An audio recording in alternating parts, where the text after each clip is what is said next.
What's up, crew? In today's video, we're going to take a step back from all of the highlight reel plays and the inspiring background music, and I'm just going to answer some of the questions I got on my last Bronze to Diamond video. So without further ado, let's hop into the first question.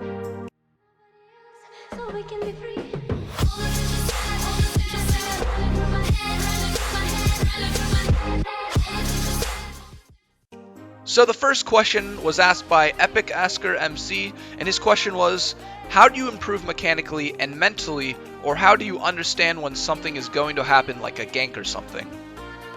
Well, unfortunately, I can't really teach you mechanics. That's just a skill that develops over time from repeatedly playing this game. But the second part of your question seems to be asking about predicting the enemy's next move.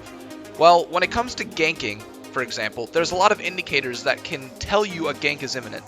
First, we have the obvious stuff. Are you overextending? Are you low HP? Is your flash on cooldown? These are all things that will automatically attract a jungler to your lane. But then we have the more subtle signs, like the enemy laner's body language. When I'm laning, the best indicator that a gank is coming is simply just looking at what the enemy mid laner is doing. If they've been playing like a pussy all game and then randomly they get super heroic and start walking up and trading with me, I'll know something's up. He didn't just get cocky out of nowhere, he must be getting a gank. Let's look at a clip of this LeBlanc, for example.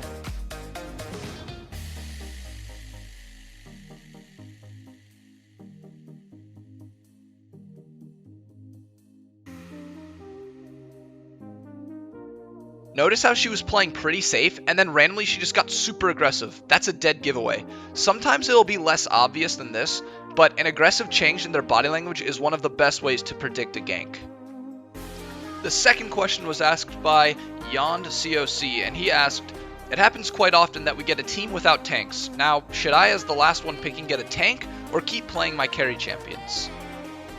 This is a very good question, as I feel it is something that haunts the minds of low elo players, and even some high elo players. Now, keep in mind this is my opinion, but I would encourage you to just stick with your carry champion. Yes, I feel that a strong tanky frontline is in your best interest, however, not if you aren't experienced with those tanks. Remember, this is solo queue, which means poor coordination. At a high level of play, not having a real frontline engage would definitely put you at a disadvantage. But in low elo solo queue, absolutely you should play your carry champion, because there's more to a game than just team fighting. And without coordination, it can be really hard to set up a good team fight. So the pick comps, the assassin comps, they can be really strong in solo queue.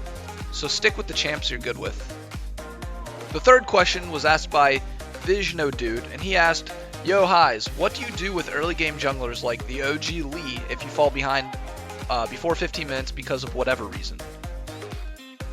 This is also a really good question, and this is something that's gonna happen to you all the time when playing these early game champs. Your goal when you get behind on any jungler is to just become the best teammate. In other words, you need your team to step up and carry you, so you need to figure out which teammate is most likely to do that and just bombard them with help. From warding for them, to repeatedly camping them, to giving up your own jungle to them, your new job is to get them ahead. And on most of these early game junglers, they have pretty good single target CC, like Elisa's Cocoon, Rek'Sai's Tunnel, and of course the famous insect for Lee Sin.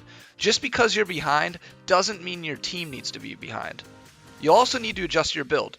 A good rule of thumb so that it doesn't get complicated is just to build 2 extra tank items if you get behind on an early game jungler than what you would normally build. The fourth question was asked by Travis Taylor, and he just wanted to know some tips on orb walking. I chose this question as I feel it's the one mechanical thing that I can really help you with, and it's honestly extremely important. So for those of you wondering what the hell orb walking is, all it means is canceling your auto attack animation by commanding your champion to move in the middle of the animation so that you still do the damage from your basic attack, but you don't have to go through the extra split second of the animation.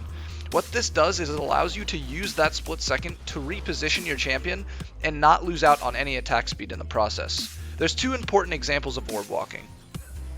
Orb walking when clearing and orb walking when kiting. Let's take a look at the effectiveness of orb walking in both scenarios, starting with clearing. So first of all, let's get you hooked up with the hotkey that I use to orb walk. Go to Options, Hotkeys, scroll down to Player Movement, and then where it says Player Attack Move Click, set that hotkey command to A. What this does is now when I hit A, wherever my cursor is, it'll automatically auto-attack the nearest enemy to my cursor. So I no longer need to right-click the tiny character models perfectly to attack the right target. I just need to hit A on the ground closest to that target, and it'll target the right thing.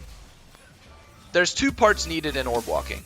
The hotkey you just created is step 1. Step 2 is breaking the animation, and that's done by right-clicking the ground in order to command your champion to move right at the end of the attack animation, which then gives you a split second to reposition before you use the attack move click command again. Let's take a look at a full clear as Lee Sin without a leash using this orb walking technique.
And lastly, let's take a look at using orb walking to kite.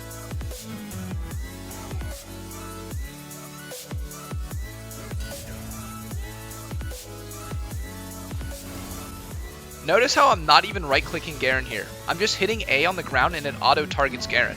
Also, notice that I'm stopping the auto-attack animation in order to reposition myself in between auto-attacks.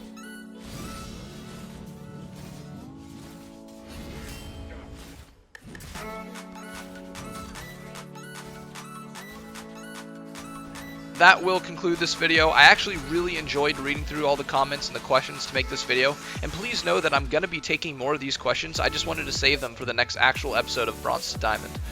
But I'm considering doing this type of video again in the future, so keep asking questions. Thanks for watching as always, crew, and keep supporting me. Till next time, guys, I'll see you later.